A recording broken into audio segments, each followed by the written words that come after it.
কলকাতায় ওই বিপুল বিশ্বাসের হোটেলে। আমি এক্ষুনি যাবো, খুঁজে বের করবো আমার কুসুমকলিকে। একা তোর দ্বারা সম্ভব হবে না। কেন সম্ভব নয় রাহুল, কেন সম্ভব নয়? বিপুল বিশ্বাসের জাল খুব শক্ত। আমরা পুলিশের সাহায্য নিয়ে যাবো। উনি বিপুল বিশ্বাসের পুলিশকে টাকা দিয়ে কিনে রেখেছে। তাহলে তাহলে আমার কুসুমকে? রাহুল মুখার্জি যখন তোর সঙ্গে আছে, যে কোনো প্রকারে ওই কুসুমকে ফিরে নিয়ে আসবো। তার আগে বল, কুসুম যখন তোর স্ত্রী, সে যে আমারও ভুল।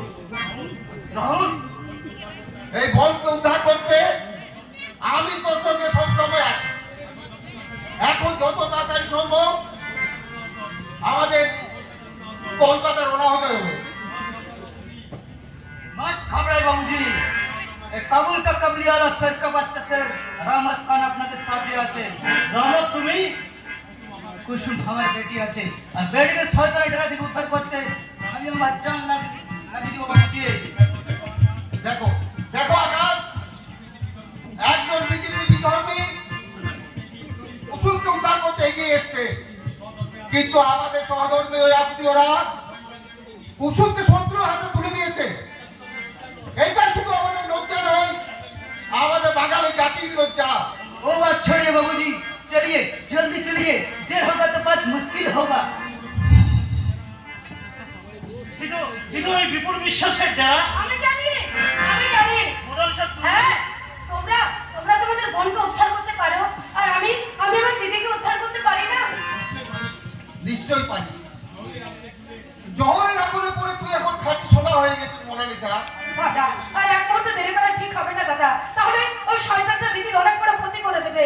কারণ তোমরা বিপুল বিশ্বাসকে না চিনলেও আমি খুব ভালো করে চিনি। ও যেমন হিংস্র তেমনি কামান্দ জানোয়ার। পৃথিবীতে এমন কোনো খারাপ কাজ নেই যা ও করতে পারে না। কে বলেছে সম্ভব নয়? বাড়ির করণ রায় বিদ্রোহ হলেও এখনো অথর্বীর হয়ে যায়নি। যুবক বয়সে এই বন্দুক দিয়ে আমি কত জানোয়ার শিকার করেছি, আর বৃদ্ধ বয়সে মানুষ তুমি জানোয়ার গুলোকে আমি এক এক করে শিকার করবো। বাবা, আমাকে দেখে তোমাদের ঘৃণা হচ্ছে না? এক পুত্র হন্তাকে বাবা বলে ডাকতে লজ্জায় রাগে তোমাদের সারা শরীর চলে যাচ্ছে না?